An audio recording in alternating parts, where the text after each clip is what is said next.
Tá gravando, então. Eu queria ver um negócio aqui.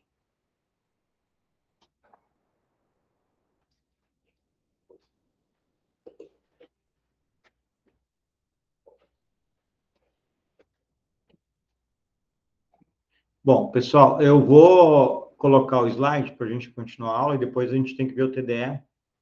Aí, qualquer coisa, vocês me interrompam. Hoje ainda não vou conseguir ver vocês quando eu colocar o slide. Alguém tem alguma pergunta, alguma dúvida da aula da semana passada? Então, vamos lá.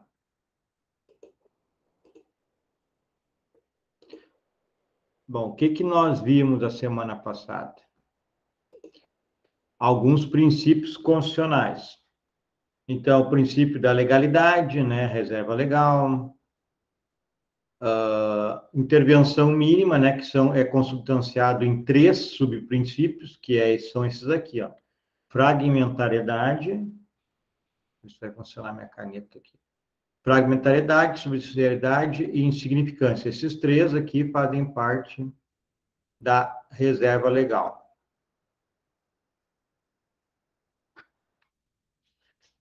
Princípio da intervenção mínima. Fragmentariedade o direito é dividido em fragmentos jurídicos, direito penal, direito processual, direito civil, etc. Professor, então, não está aparecendo não está avançando. Tá bem.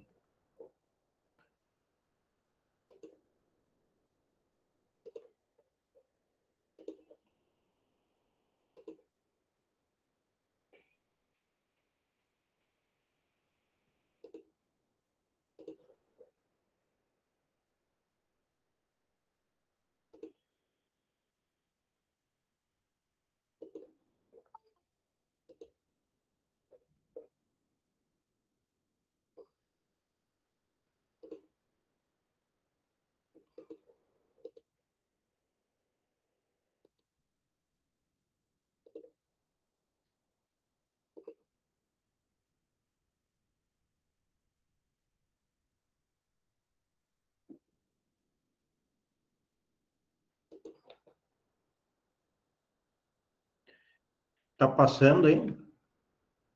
Sim, agora sim.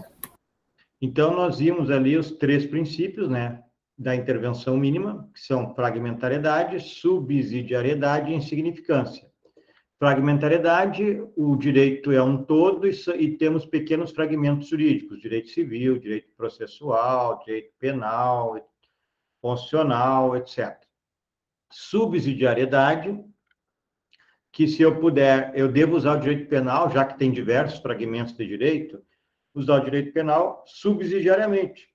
Ou seja, primeiro tento usar outro ramo jurídico, somente em última ratio o direito penal. E o princípio da insignificância, que nós vimos ali a questão de valores no STJ, nós vimos a questão que ele incide sobre a tipicidade material e não sobre a tipicidade formal. O da culpabilidade, né? Nós vimos também esse princípio, que é para combater a responsabilidade objetiva, né? Ou seja, é nulo crime sem a culpa do sujeito. E a culpa se dá por dolo ou culpa stricto sensu. Dolo ou culpa. Então, a culpabilidade se deve perquirir inicialmente, lá na fase inicial do conceito de crime, se o fato é doloso ou culposo. Se não é, não vai nem adiante, nunca vai chegar na culpabilidade. Então, aqui, por exemplo, com punições de caráter coletivo ao STJ, indefere ou pune um sujeito, o segundo sujeito, o terceiro sujeito que praticaram um dano ao bem público, por exemplo, ou se não se descobrir quem foi, não se pune. Estão pedindo para ingressar.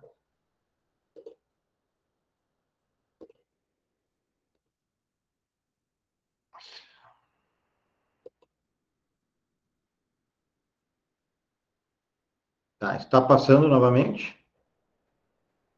Sim. Tá. Próximo princípio da humanidade, pessoal.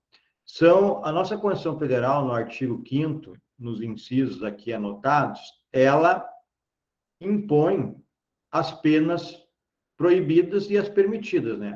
As proibidas, pena de morte, exceto em caso de guerra declarada, para crime militar, e prisão perpétua. Então, são penas proibidas no Brasil.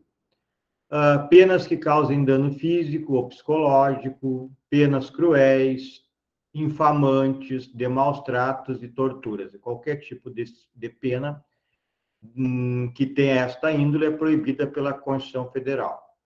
Então, nós temos o artigo 32 do Código Penal, estipula 3 penas no Brasil, dentro desta regra constitucional aqui. Então, nós temos a pena privativa de liberdade,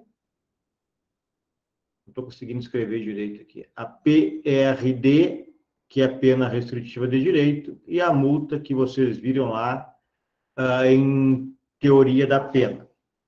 Aqui eu trouxe só um excerto, que é uma doutrina, eu acabei não anotando de quem era, que se tentou, logo que os presídios federais apareceram, que seria uma pena que não era digna, não tinha dignidade humana. Mas os tribunais rechaçaram imediatamente e os presídios federais estão aí sendo utilizados.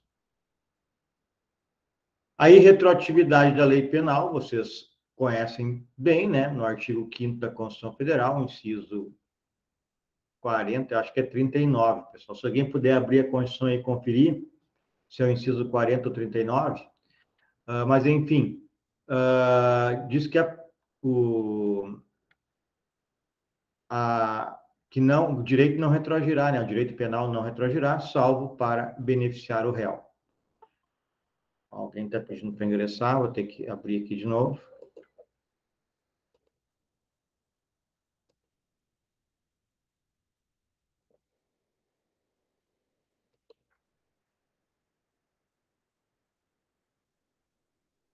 Quinto 40. 40, obrigado. Então, tá certo. E aí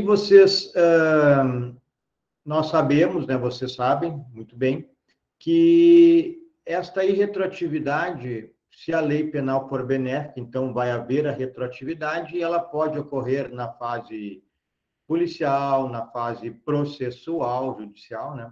E na fase, inclusive, de execução de pena. Claro que isso aí é um absurdo, um sonho, nunca vai ocorrer de despenalizarem algo que alguém está cumprindo pena, né? Então, mas, teoricamente, pode, tanto na fase pré-processual, na fase processual e na fase da execução da pena, se houver um benefício para o sujeito. Aí a lei penal retroage. Nós temos aqui a questão das leis temporárias ou excepcionais.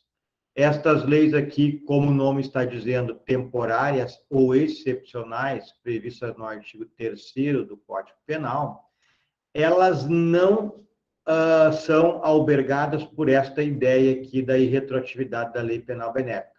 Por exemplo, se a lei for temporária, nós tivemos algo assim na Copa do Mundo, de 2014. A lei tem data para iniciar e data para terminar. Se o sujeito cometeu o delito dentro deste período de vigência e foi julgado após ela já não ter mais vigência, pela regra geral da irretroatividade ou retroatividade da lei penal benéfica, esse sujeito não seria punido. Mas como é um caráter especial, temporário ou excepcional, o artigo 3º do Código Penal trata de maneira diferente, esse sujeito aqui será punido mesmo já não existindo a lei. Isso é tranquilo, né? Vocês já viram isso lá em Fundamentos do Direito Penal. Mas se alguém tiver alguma dúvida e não entendeu, agora é o momento de perguntar sobre essa questão das leis excepcionais temporárias, da irretroatividade da lei penal, exceto a benéfica. Tudo tranquilo? Vou adiante. Aqui tem uma decisão do STJ, e o STF também tem decisões nesse sentido, de que um sujeito cometeu crime sob a égide da Lei 63.6876, tráfico de entorpecentes. Quando ele foi julgado, foi pela Lei 11.343 de 2006. A Lei 63, 68, tá ruim de escrever aqui por causa do apoio que eu estou tendo aqui. 63, 68 de 76, ela previa uma pena de 3 a 15 anos de reclusão para o tráfico. A 11.343 de 06 prevê uma pena de 5 a 15. Então, é uma lei que não pode retroagir, ela não é benéfica, ela é prejudicial ao réu, ao acusado. O que foi solicitado pela defesa? Que se utilizasse o artigo 33, parágrafo 4º, que é um redutor de pena, e deu problema aqui, pessoal, que é um redutor de pena, tem que voltar lá. Estão vendo aí os slides passarem, né? Aqui sim. Tá. Sim. Então, esse artigo 33 aqui, parágrafo 4º, é um redutor de pena ao pequeno tráfico, como dizem, mas na realidade pode ser até grande quantidade. É desde que o sujeito não seja integrante de facção criminosa, não seja reincidente, ele poderá ter uma redução considerável na pena. E esse artigo é desta nova lei, que é uma lei mais severa. O que a defesa pediu? Para aplicar a lei benéfica, 6368, que foi a lei que estava vigente quando o sujeito cometeu o crime de tráfico, mas usasse o artigo 33, parágrafo 4º, desta lei aqui. O que o STF decidiu na época e o STJ vem aplicando desde então? Não pode. Isso aqui seria combinação de leis. Combinação de leis. Seria aplicado a pena da 6368, 3 a 15 anos, e o redutor da 11.343. Então, aplicava esta pena aqui e ainda aplicava o redutor. O STF diz que não pode ser uma combinação de leis, uma combinação de leis, na realidade, é uma lei nova. E lei quem faz é o parlamento. Tudo bem? Posso ir adiante? Nenhuma pergunta? Então, vamos lá. O princípio da adequação social, pessoal. Então, é para combater a criminalização de condutas que não tem mais relevância social, a sociedade aceita. Então, hoje tem que criminalizar a conduta que tem relevância para a sociedade, questões graves. Né? Mas certas condutas não têm essa relevância social de peso, então também não pode ter relevância penal, por serem toleradas, né, pela sociedade. Teve um tempo, pessoal, que o artigo 229 do CPP foi muito empregado como princípio de adequação social, que é manter casa de prostituição. Manter casa de prostituição. Tem decisões do TJRS, no STJ, dizendo que esse artigo 229 não era mais crime. Por quê? Porque era baseado no princípio da adequação social, a descriminalização, digamos assim. Por quê? Porque a sociedade sabia, as autoridades sabiam e não fiscalizavam as casas de prostituição. Então, se adequava perfeitamente à adequação social. Mas isso não tem mais vingado. Olha o que diz essa decisão aqui. Não se aplica o princípio da adequação social aos crimes de favorecimento à prostituição ou manutenção da casa de prostituição. É de 2015 esta. Eu andei procurando e realmente modificou bastante este crime aqui, que existia, estava sendo utilizado, né, no princípio de adequação social para descriminalizar. Atualmente não está mais. Violação de direito autoral, a pirataria de CDs, aqueles CDs piratas, também não cabe, não se aplica, ó, segundo o STJ, para princípio da adequação social e nem da insignificância. O que poderia ser, então? Colocar brincos, tatuagens, algumas questões que foram aceitas, né, como touradas, né, não temos no Brasil touradas, mas alguns países têm, como não criminalizar, porque a sociedade aceita esta conduta. Tudo bem? Posso ir adiante? Estou indo. Tipo penal. O que é o tipo penal? O tipo penal é a descrição da conduta. É descrita uma conduta e essa conduta a gente sabe que não pode realizá-la, né? Então, o tipo penal ela tem algumas funções. Primeiro, informar da existência de uma conduta. E essa conduta não pode ser realizada, senão caracteriza-se um crime. E aí há uma punição. Ela concretiza, então, esse tipo penal concretiza o princípio da reserva legal, que nós vimos, ou princípio da legalidade, né? A lei criminalizando, né, nós temos o crime em virtude do tipo penal. Mas também, além de caracterizar o princípio da legalidade, caracteriza uma garantia ao cidadão, às pessoas. Por quê? Nós sabemos que só poderemos ser punidos caso nós realizemos a conduta descrita no tipo penal. Se nós não realizarmos a conduta que está no tipo penal ou não existir um tipo penal, nós não podemos ser punidos. Então, isso é o princípio, o tipo penal. Caracteriza, então, uma garantia para o cidadão. Agora, esse princípio da legalidade, pessoal, conforme o nosso TDE da aula passada, a gente vai dar uma olhada, depois eu comento. Está acontecendo um negócio que a gente pode citar como exemplo na Rússia, a criminalização de algumas condutas. Mas quando a gente... Logo a gente já termina aqui, nós vamos ver o TDE da aula passada, eu comento sobre isso, o princípio da legalidade e algumas coisas que estão ocorrendo. Bom, o tipo penal, ele tem um nome, que é chamado de nomen iuris, né? É um nome atribuído pelo legislador. Por exemplo, lá no artigo 155, eu tenho nomen iuris furto.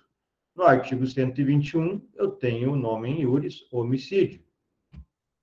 No artigo 157, eu tenho nomen iuris roubo. E aí vai adiante, 122, instigação ao suicídio, 123, infanticídio, 124, aborto. Esse é o nomen iuris. E ele, o tipo penal, nós temos duas espécies. A norma penal, ou tipo penal incriminador, e a norma penal, ou tipo penal permissivo. O nome, por si só, já revela as suas características, né? Se a norma penal incriminadora, ele está tipificando uma proibição, um crime, uma conduta que, se realizada, constitui-se em crime. Se for norma penal permissiva, é uma conduta que, se praticada naquela circunstância, ela é permitida. Na norma penal incriminadora, que é a maioria absoluta dos tipos penais, homicídio, matar alguém, preceito primário, ó, do tipo penal do homicídio é matar alguém, 121 do Código Penal. O preceito secundário é a pena. Então, preceito primário, matar alguém, preceito secundário, pena, reclusão de 6 a 20 anos. Furto, preceito primário. Nomen iuris, furto. Preceito primário, subtrair para si ou para outrem coisa alheia móvel. Preceito secundário, pena, reclusão de 1 a 4 anos. E se a norma penal for permissiva, exemplo, o artigo 25 do Código Penal, que autoriza a praticar crimes, por exemplo, homicídio, em legítima defesa. Tudo bem? Entenderam? Vou pegar uma água aqui, pessoal. Se tiverem dúvidas, perguntem enquanto eu pego uma água aqui. Tranquilo, professor. Eu tenho só a acrescentar o que a gente aprendeu aqui na UBRA Santarém, no Pará, que o preceito primário, o professor falava que ele era destinado a toda a sociedade, e o preceito secundário é destinado ao juiz, quem aplica a pena. Pode ser, é uma definição também. Valeu, obrigado pela colaboração. Bom, os elementos ou elementares do tipo penal, né? Nós temos 3, descritivos, normativos e elementos subjetivos. Os descritivos são aqueles objetos ou elementos do tipo penal que não se faz um juízo de valor. Eu não tenho como valorar. Por exemplo, matar alguém, não tem como valorar. matar é tirar a vida e alguém é um ser humano. Então, não tem como interpretar como praticar algum valor. Quer ver agora o oposto? Se for normativo, esse demanda juízo de valor. Olha só, ato obsceno. Pergunto para vocês, me respondam aí. Se alguém na rua, na frente da casa de qualquer um de nós, ou no centro da cidade, tirar a roupa e caminhar nu no centro, se constitui um ato obsceno? Sim. Sim, tá ok. Sim. Não demandaria problema para interpretar. Agora eu pergunto outra situação. A mulher que está desfilando lá na Marquesa de Sapucaí, no Carnaval, no Rio de Janeiro, nua, se constitui ato obsceno? Nesse caso, não. Não. Viram como a gente tem que, então, valorar o ato praticado para verificar? Nós vemos também muito na rua aí, quem viaja, que homens, mulheres a gente não vê, mas os homens, né, que são menos escrupulosos, acabam urinando no lado do carro, param o carro e acabam urinando na rua. Aquilo não se constitui ato obsceno também, mas é uma questão de valoração, de interpretação. Tem alguns crimes que diz assim, justa causa, realizar tal conduta sem justa causa. Bom, o que é justa causa? Vai ter que ser feita uma interpretação, um juízo de valor. Então, por isso, ele é um ato normativo. Se for um descritivo, há só uma descrição, não tem como interpretar, valorar.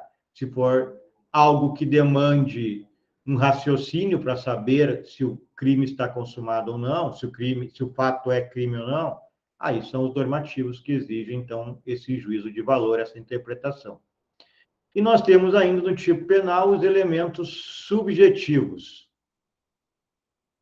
Isso aqui não é a questão do dolo e culpa, pessoal. É a questão subjetiva do tipo. Está relacionada à intenção do agente no tipo penal, não no crime. O crime a gente sabe. O elemento subjetivo do crime é dolo ou culpa. Mas esse aqui é diferente. Por exemplo, no homicídio, não tem uma finalidade específica. O sujeito matar para tirar a vida. É redundância. Matar para humilhar. Não vai humilhar, matou o sujeito. Então, não há uma finalidade específica. Agora, olha a diferença aqui. Prevaricação, artigo 319 do Código Penal. A finalidade específica é deixar de realizar uma conduta ou realizar um fato, que é seu dever funcional, com um sentimento pessoal, ou seja, para beneficiar um amigo lá, o sujeito tranca o processo, engaveta o processo. Então, ele tinha um sentimento pessoal, colaborar com alguém, ele não fez o processo andar na velocidade que deveria andar. Eu quero difamar alguém, então eu falo mal do sujeito com a especial intenção de difamar a sua honra.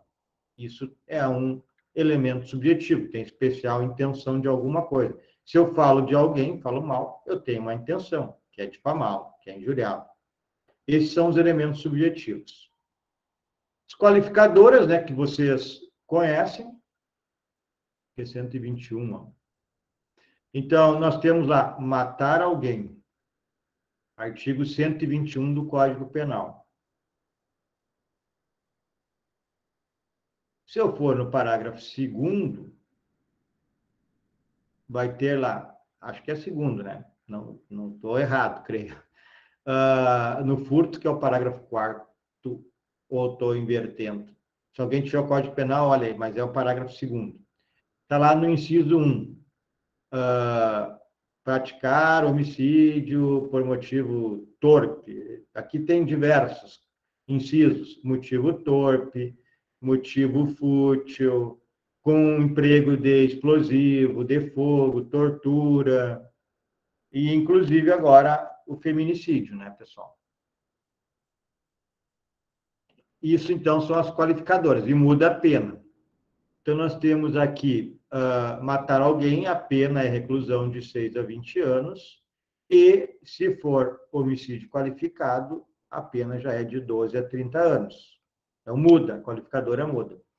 Então, se eu for partir para a aplicação de uma pena, se o homicídio for simples, eu vou partir daqui. Mas se for qualificado, eu vou partir daqui para calcular a pena.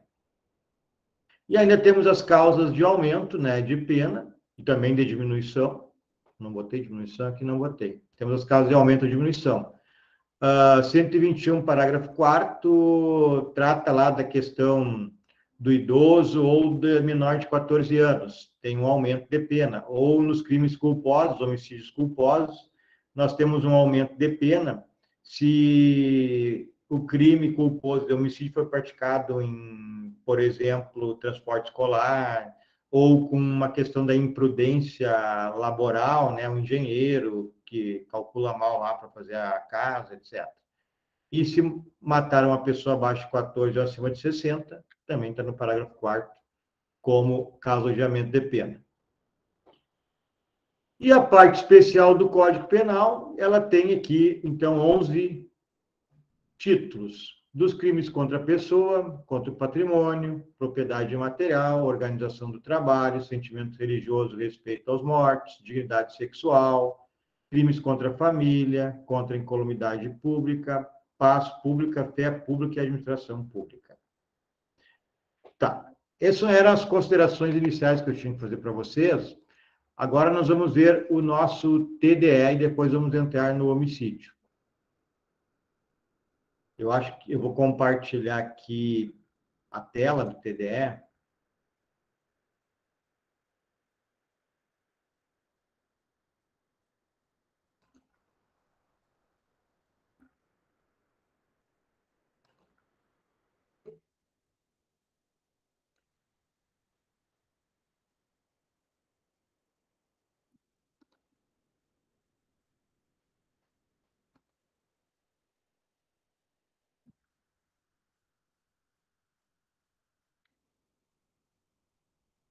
Compartilhou? Sim. Tá. Eu vi que só 21 alunos fizeram. Nós somos ali, nem lembro quantos, são muitos, 59. Ó. Só 21 dos 59 fizeram. Como eu disse, isso não é, eu não vou obrigar ninguém a fazer, isso aqui é uma questão que não se pode, aluno EAD não tem falta, né? Então é com vocês. Isso é uma ideia que a UBRA pede, né? Um método pedagógico para ajudá-los a concretizar o conhecimento, mas é com vocês. 21 fizeram dos 59. Então diz assim: legisladores brasileiros, seguindo as formalidades constitucionais para criar uma lei, tipificam o crime de atentado contra a família, constituindo-se crime a união, ainda que momentânea, entre pessoas do mesmo sexo. A pena para este crime é de 20 a 30 anos. O mesmo parlamento reedita o crime de adultério, consistindo em proibição de pessoa casada manter relacionamento com outra pessoa, fora do casamento. A pena é de 10 a 20 anos. Utilizantes da principiologia penal constitucional, informe acerca da constitucionalidade dessas duas leis. Bom, o crime de adultério já existia até 2005, e aí o exercício aqui reedita, né, este crime. Alguém quer comentar o que respondeu?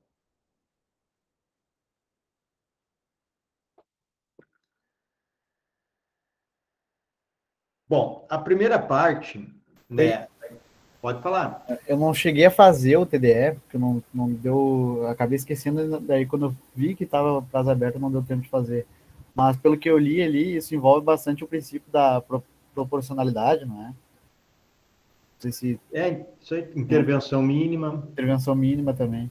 A primeira coisa que eu pensei foi proporcionalidade, por causa das penas ali também. Né? Sim, verdade, pelas penas está correto. Né? Intervenção mínima no adultério, né? Como, não é. Podemos pegar ali o subprincípio da intervenção mínima da fragmentariedade, por exemplo, e levar para outro ramo do direito. São duas pessoas que se envolvem, um homem e uma mulher, um casal, por exemplo, ou dois homens, duas mulheres, enfim, o casal.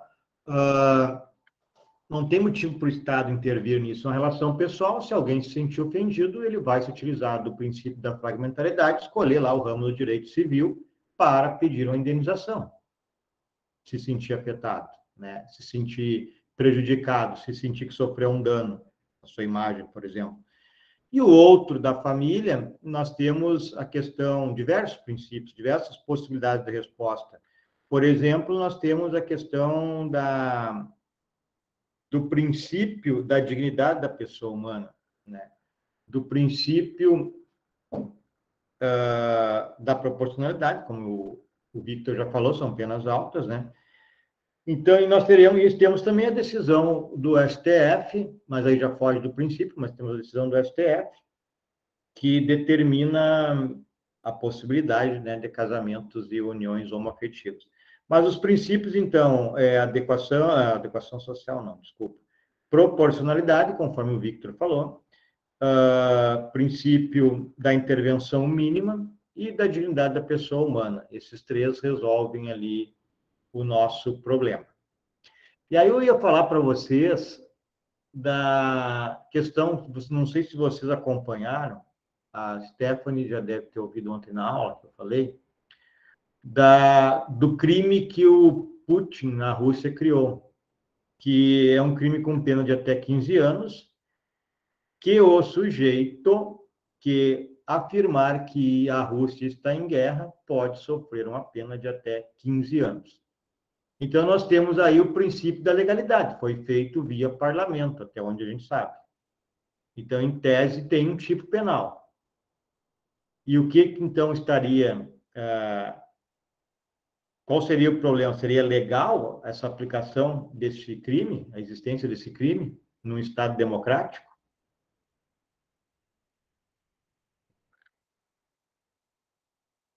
O que vocês acham? Parece um crime com um viés ideológico, né? Isso, é um crime com viés ideológico, política. Leandro. Só que o que eu quis falar é que existe um tipo penal, uma lei, princípio da legalidade. E, por si só, então, o princípio da legalidade sustentaria a legalidade de aplicar sanções? Não. Não, porque aí nós teríamos que embasar em outras situações. Por exemplo, os bens jurídicos, que vocês já estudaram. O bem jurídico que o direito penal deve tutelar são bens jurídicos importantes, caros à vida para a sociedade. Agora, dizer que o governo está em guerra não está, qual é a importância disso, em falar isso para a existência e permanência da nossa sociedade? Qual a importância de dizer que a Rússia está em guerra? Nenhuma, né? Então, o princípio da legalidade, ele pode subsistir em estados não democráticos, como foi o Estado nazista, que o Hitler também aprovou muitas leis com esse viés ideológico aí, que afronta a dignidade humana, que afronta a tutela dos bens jurídicos e afronta os princípios da intervenção mínima, né? Também está dentro da nossa ideia, do nosso TDL. Tudo bem? Tudo certo? Entendido? Nenhuma pergunta, nenhuma colocação? Só para complementar isso que eu falei do Putin, ontem eu estava assistindo TV no intervalo, a notícia, e aí filmaram os policiais, a mando, obviamente, do governo, né? Revistavam as pessoas passavam na rua e eles pegavam o celular e olhavam todo o celular do indivíduo, do cidadão, né? E depois, não tinha nada, entregavam para o cara e mandavam ele embora. Chegou a esse ponto, né? O autoritarismo naquele local e pode ser em qualquer lugar, né? Fala, Leandro. Não, professor, só falar também a respeito da homofobia que foi enquadrada como racismo naquela decisão em ADI pelo Supremo Tribunal Federal, ADI por omissão.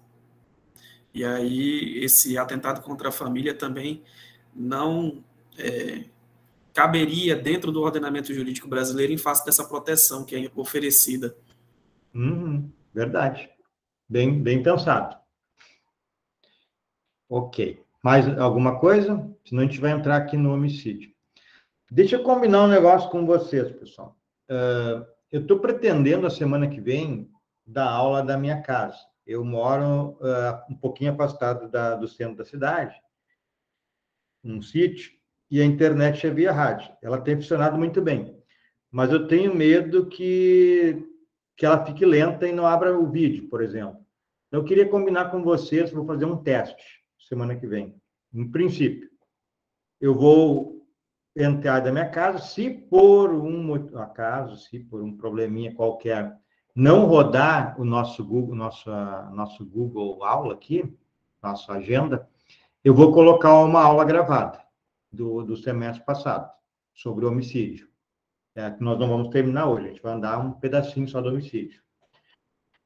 Podemos combinar assim, para ver se funciona a semana que vem? Pode ser. Pode ser, professor. Tudo Tá. certo. Pode ser. Pode Eu ser. vou entrar, então, às 8h20. Se estiver funcionando, já fico ali. Se não funcionar, eu já coloco o link da aula. Está no YouTube. Então, tá bem. Deixa eu tirar aqui. Eu vou colocar o outro do homicídio, o PowerPoint do homicídio.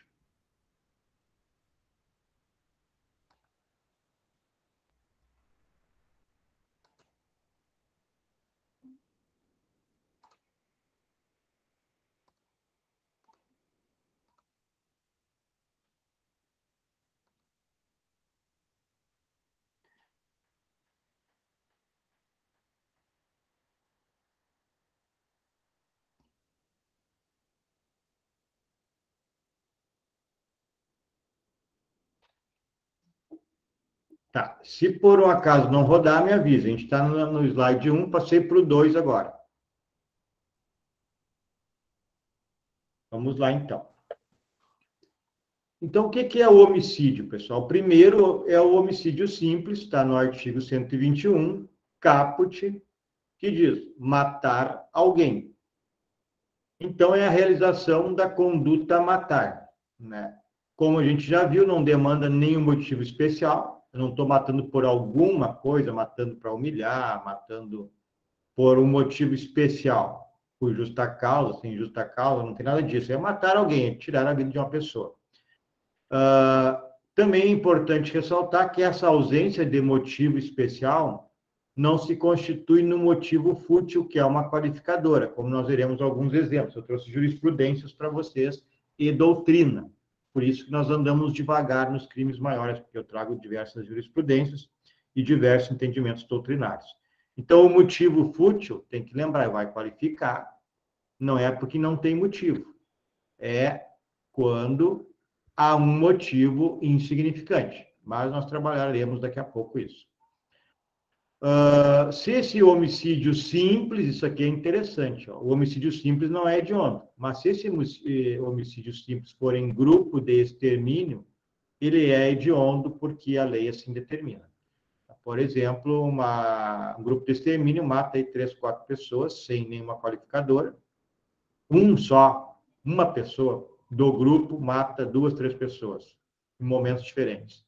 Nós teremos, então, um homicídio simples considerado hediondo. Depois nós temos o artigo 121, parágrafo 1º, que é o chamado homicídio privilegiado. Alguém está aí com o código que poderia ler para nós o parágrafo 1º?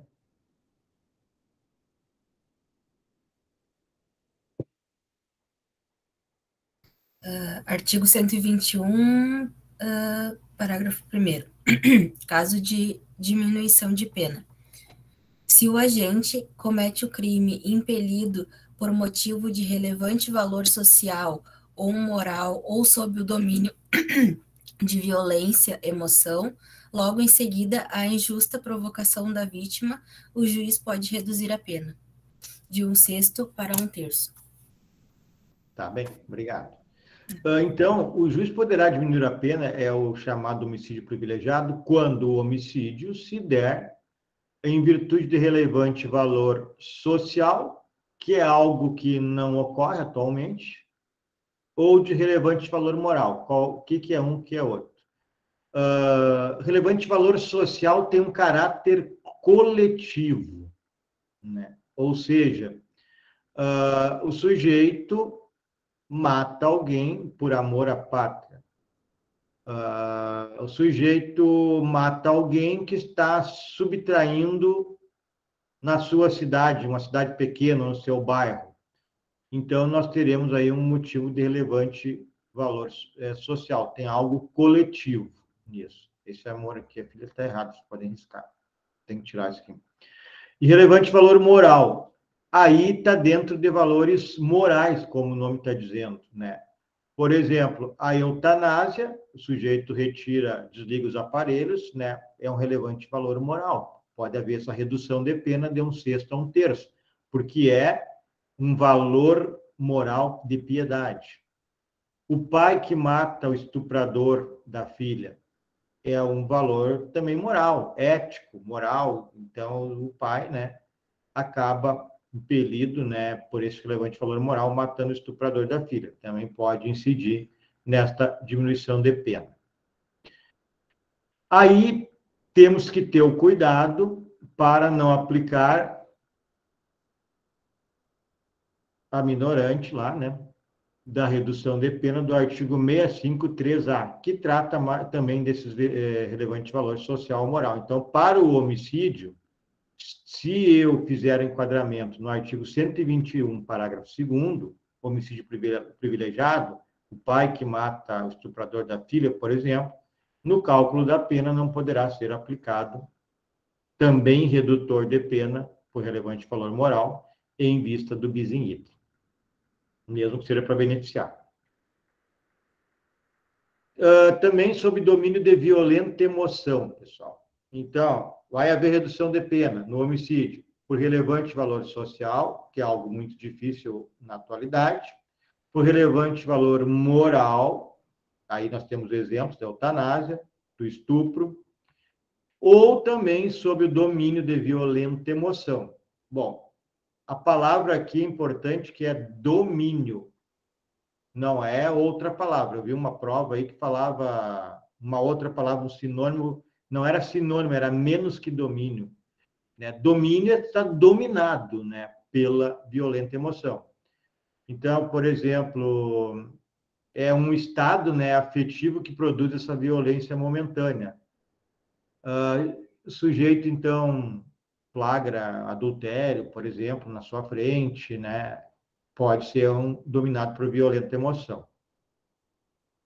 Influência, ó, pessoal, aqui, ó. A palavra influência não autoriza a redução de pena do homicídio privilegiado. Ela pode ser empregada como um redutor, lá uma causa atenuante do artigo 653-C. A palavra influência não é redutor, não é causa de diminuição de pena, portanto, do artigo 121, parágrafo 1º. Também pode haver essa redução após injusta provocação da vítima, né? Se essa provocação partir da própria vítima, poderá ocorrer, então, essa diminuição de pena. Ou seja, o sujeito provoca injustamente o autor e o autor revida e acaba matando a pessoa. Ou imediatamente, a provocação essa tem que ser imediata, pessoal. A reação tem que ser imediata após a provocação. Então, foi provocado injustamente, o autor do crime reage e mata. Tem que ser imediata, então, esta provocação. Bom, o parágrafo 2º traz os homicídios qualificados. Nós vamos ver alguns hoje, não vamos conseguir ver todos. Aqui eu tenho bastante jurisprudência agora e doutrina. Então, o 21, parágrafo 2º, que qualifica o homicídio, ele já muda a pena, passa dos 6 a 20 de reclusão para reclusão de 12 a 30 anos. Então, a primeira qualificadora do inciso 1 é por paga ou promessa de recompensa. Qual é a diferença? O sujeito que pratica um homicídio por paga ou promessa de recompensa? A diferença está no momento. Aqui o sujeito mata alguém porque recebeu um valor, foi pago. Recebe previamente ao crime, vai lá e executa o crime de homicídio. Então, qualifica pela paga. E se for promessa de recompensa, ocorre a morte, o homicídio, e depois o sujeito vai receber a recompensa. Então, no momento do homicídio, há uma expectativa, né, de uma recompensa. Algumas observações. Esta recompensa não precisa ser em dinheiro, pode ser qualquer tipo de recompensa. Se precisa ou não ter valor econômico, é a divergência doutrinária. Poderia ser algo sem valor econômico. E responde, claro, né, quem paga, quem promete, quem paga e quem executa, né? Respondem as duas partes. Tudo bem até aqui, pessoal? Tudo bem. E o último, do inciso 1, motivo torpe, né? Que é um motivo repugnante, indigno. Por exemplo, matar alguém por dinheiro, matar o irmão pela herança, por exemplo, é um motivo torpe. Matar alguém, nós vamos ver que o infanticídio, depois, quando nós estudarmos infanticídio, ele pode também ser utilizado em paralelo ao motivo torpe, né? Nós veremos isso daqui a pouco.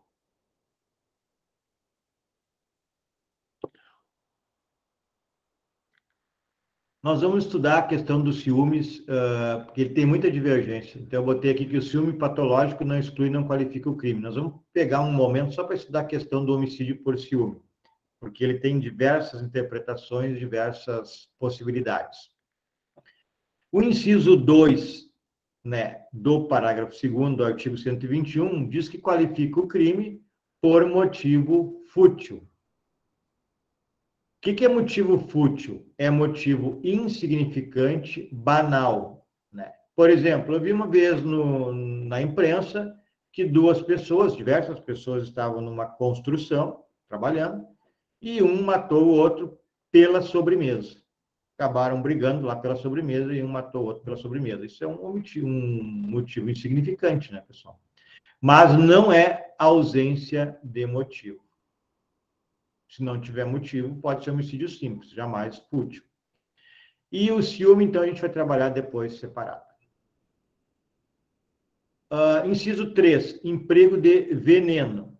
Bom, o veneno, então, é algo que cause a morte da pessoa, né? Obviamente, algum produto químico que venha a causar a morte. Inclusive, aqui eu trouxe um exemplo para vocês, quem utilizar açúcar para um diabético pode ser considerado como uma espécie de veneno. Também esse veneno deve ser empregado dissimuladamente, ou seja, para qualificar neste inciso, o que deve ocorrer? Se deve colocar na comida, na bebida, por exemplo, para a pessoa ingerir. Também qualifica o crime de homicídio por fogo, uso de fogo ou explosivo. Tem que cuidar, né, que esse fogo pode ser qualificado como meio cruel, vai depender de como ocorrer. Se eu quiser matar alguém com o fogo, colocar fogo no corpo, pode ser o meio cruel. Agora, se o fogo matar dentro de uma casa, pessoas, por exemplo, aí é qualificação por fogo. E explosivo, né, é quando há um artefato, né, que resulta em perigo comum, tanto quanto fogo. Resulta em perigo comum, né? Mas é um artefato que explode, como o nome está dizendo, e acaba matando uma pessoa, pode ser, mas causa um perigo comum a mais de uma pessoa. Asfixia, pessoal, é o impedimento da função respiratória. Então, matar alguém por asfixia tem diversas possibilidades: enforcamento, afogamento, por gases, são maneiras também de asfixia. Tortura. Tortura também qualifica o homicídio. Bom, aqui nós temos que fazer uma observação, que é o crime de tortura e o crime de homicídio qualificado por tortura. Alguém saberia me dizer a diferença para mim dar uma descansada aqui?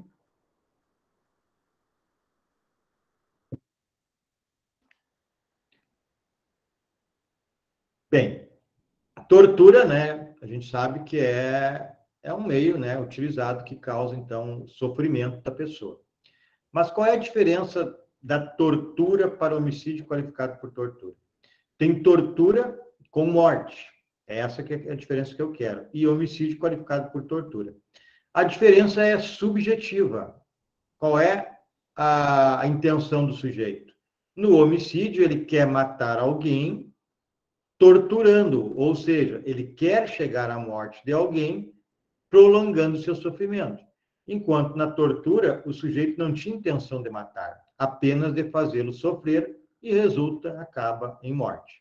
Então, a diferença é básica. No homicídio, a intenção é matar torturando.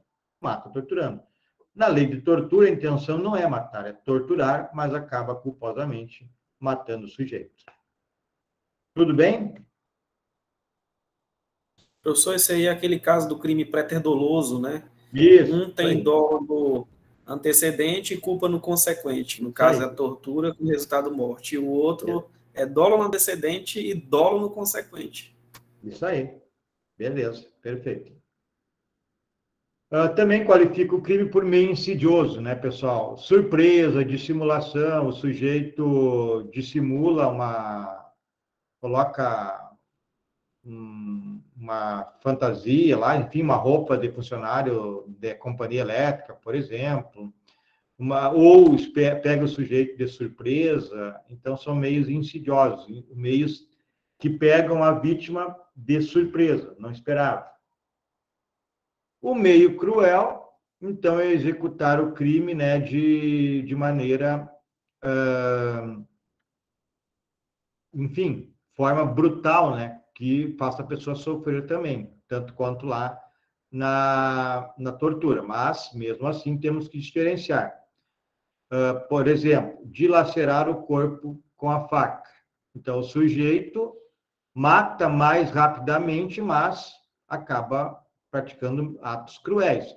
Por exemplo, para não confundir com a tortura, pega um poste de luz de ferro e bate na cabeça do sujeito. Isso é um meio cruel, né? Dá diversas facadas no sujeito, mas não com o intuito de fazê-lo sofrer, prolongar no tempo, que seria a tortura. É algo mais instantâneo, esse meio cruel. Também qualifica o homicídio por meio que possa resultar em perigo comum, que atinja diversas pessoas. Não pode ser fogo, né? Claro, que a gente já viu. Não pode ser a explosão, que a gente já viu também que qualifica. Por exemplo, fazer racha de carro, pega o racha, no meio de muitas pessoas, resulta perigo comum, né? Também no inciso 4, deixa eu ver um negócio aqui. Eu queria ver onde é que estão adiante que estarão as nossas jurisprudências. Inciso 4, a traição, pessoal. A traição é um ataque inesperado, por exemplo, tiro pelas costas. Emboscada é uma tocaia, espreita, o sujeito então vai passar numa rua, o atirador se esconde atrás do muro da casa. Quando o sujeito passa na rua, ele atira. Então, não foi a traição. Aqui está a tradição, né? A traição.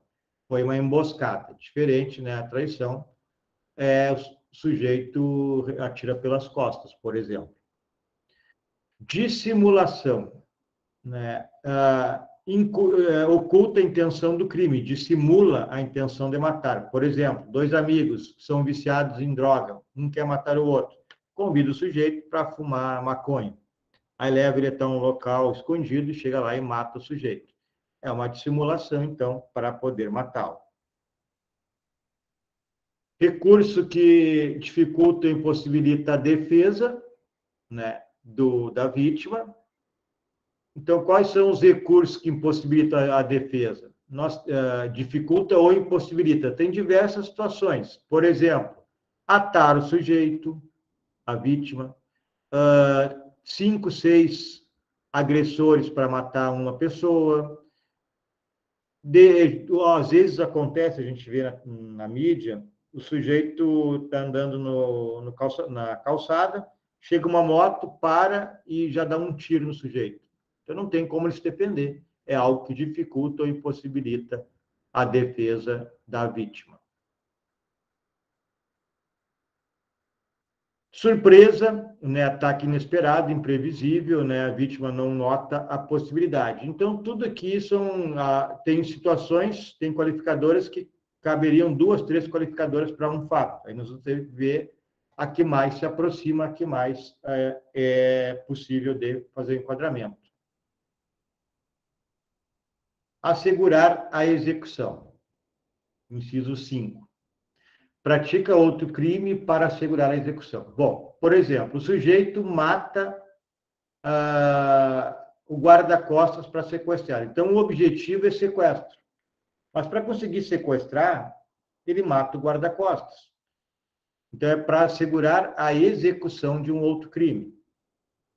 E a segunda parte, assegurar a ocultação e impunidade. Por exemplo, o sujeito mata alguém, ou rouba, ou furta, e tem uma testemunha. Ele vai lá e mata a testemunha. Viu que inverteu? O primeiro homicídio se dá para assegurar a execução de um outro crime. Quer roubar, mata o vigia da loja. Quer sequestrar, mata o guarda-costas. Então, é um crime para assegurar a execução. É um homicídio para assegurar a execução de um crime.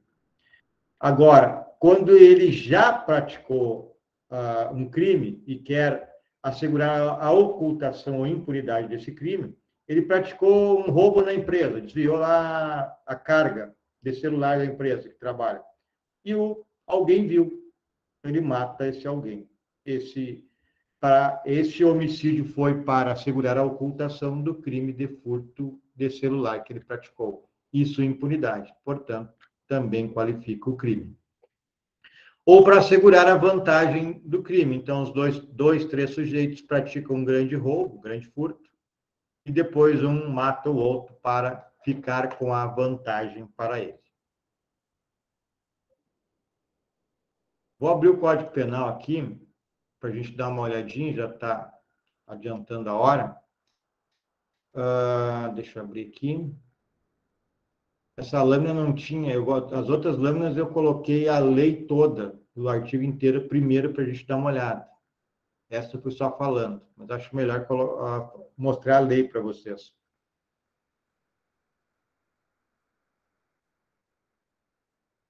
Se alguém tiver alguma pergunta, não entender alguma coisa, pode falar.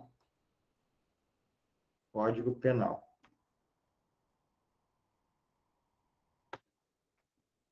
Eu vou compartilhar aqui o Código Penal. E aí a gente faz uma leitura do artigo 121 e do parágrafo 1º e 2º e encerramos a aula.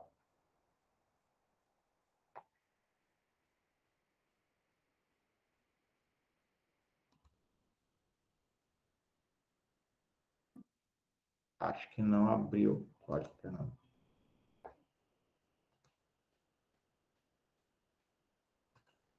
Agora sim.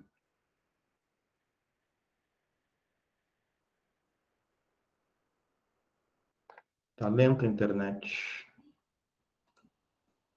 Então, vamos lá. Código Penal.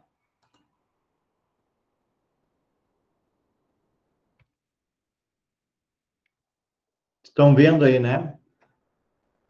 Sim. Homicídio simples. Então, matar alguém, pena de reclusão de 6 a 20 anos. E aí nós vimos o chamado aqui homicídio privilegiado, caso de diminuição de pena. O que nós estudamos ali no parágrafo 1º? Se o agente comete o crime impelido por motivo de relevante valor social ou moral. Então, nós vimos que o moral é o que ocorre mais. Né? O estupro da filha, o pai mata o estuprador, por exemplo. Depois vimos sobre domínio de violenta emoção. A palavra é domínio, não é influenciado. Domínio de violenta emoção. Um casal, um flagra o outro em adultério, no momento, por exemplo. Logo em seguida, a injusta provocação da vítima. Também é outra possibilidade. O sujeito é provocado, de alguma maneira, injustamente, e mata esta vítima que provocou. Então, pode haver uma redução de pena. Depois, nós vimos o homicídio qualificado.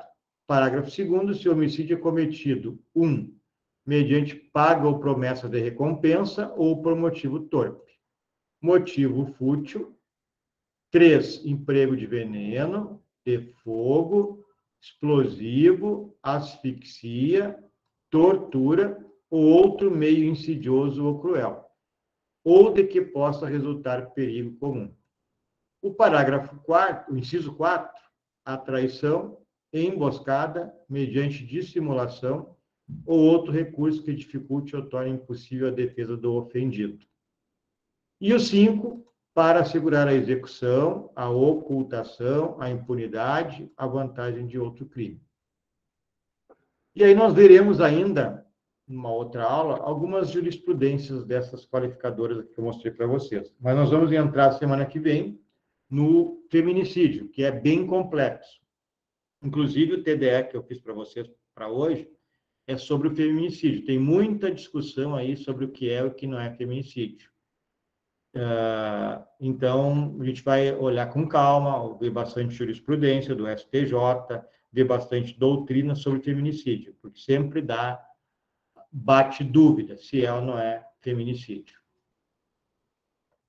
Tá ok, pessoal? Alguma pergunta? Nada? Então, nos encontramos a semana que vem, então. Professor, uma Oi. dúvida. É a primeira vez que eu participo de uma aula síncrona, acho que é assim que fala. E como é que funciona as presenças e faltas? Como é que é? Tem que estar sempre presente nas aulas? Não tem que estar presente, só fazer o AP1 e o AP2. É? Sim. Tá bom, então. Obrigada. Nós começamos às 8h36 e vamos até às 9h30, enfim, um pouco mais. Tá ok? Então, amanhã eu já coloco a gravação da aula também lá no Ambiente Aula, quem não assistiu ou quem quiser assistir novamente. E nós concluímos o homicídio na semana que vem. Então, boa noite aí a todos, pessoal. Martinho, boa noite. Boa noite. Boa noite, professor.